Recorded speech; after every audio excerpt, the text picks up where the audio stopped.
Points communs, ils sont plus des contenants que des contenus. C'est ce que j'entends dans mes travaux. C'est-à-dire qu'ils n'apprécient pas beaucoup que la personne donne son avis personnel ou fasse ses propres recherches. Ils veulent que les gens rapportent les choses qui ont été dites, qui ont été écrites avant, par d'autres.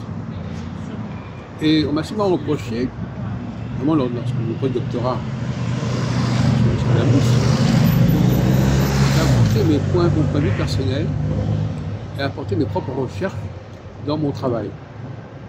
Il aurait fallu que je me contentasse de rapporter les observations des uns et des autres. Pour les journalistes, c'est pareil. On ne demande pas de donner leur avis personnel. On demande qu'ils rapportent ce qu'un tel ou un tel a dit, aurait pu dire.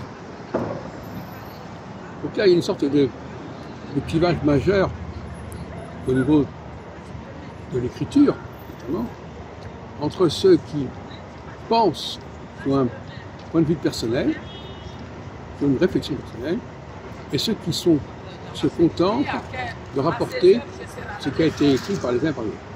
J'ai déjà fait le procès avec philosophie Géraldine Newman à ce niveau. Le philosophe est-il quelqu'un qui doit se contenter de rapporter ce que disent les autres philosophes, ce qu'ont pu écrire les philosophes à telle ou telle époque, ou bien est-ce qu'il a le devoir de formuler sa propre philosophie? Et on voit que sur France Culture, c'est la démarche de celui qui rapporte ce qui a été dit, qui a été écrit, qui l'importe, qui emporte, et très rarement, on voit Géraldine Newman avoir une moindre point de vue personnel, sinon en disant « ah oui, moi je pense qu'un tel a dit ceci, ou tel comme ça », toujours qu'elle se réfère à ce qu'a fait celui-ci ou celui-là, mais elle-même n'existe pas en tant qu'auteur, elle n'existe pas en tant que penseur. Et de la même façon, beaucoup d'historiens n'existent pas en tant que contributeurs. Par exemple, normalement, l'histoire pourrait se référer ou aboutir à l'époque actuelle. C'est-à-dire, les débats qui ont pu exister à telle époque, est-ce qu'il ne faut pas les référer à notre époque ou d'aujourd'hui, et au niveau de recherche d'aujourd'hui? Voilà la question que je me pose.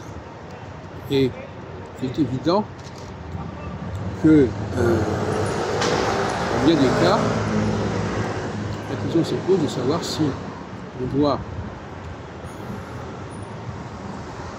accueillir les positions des uns et des autres sans les critiquer,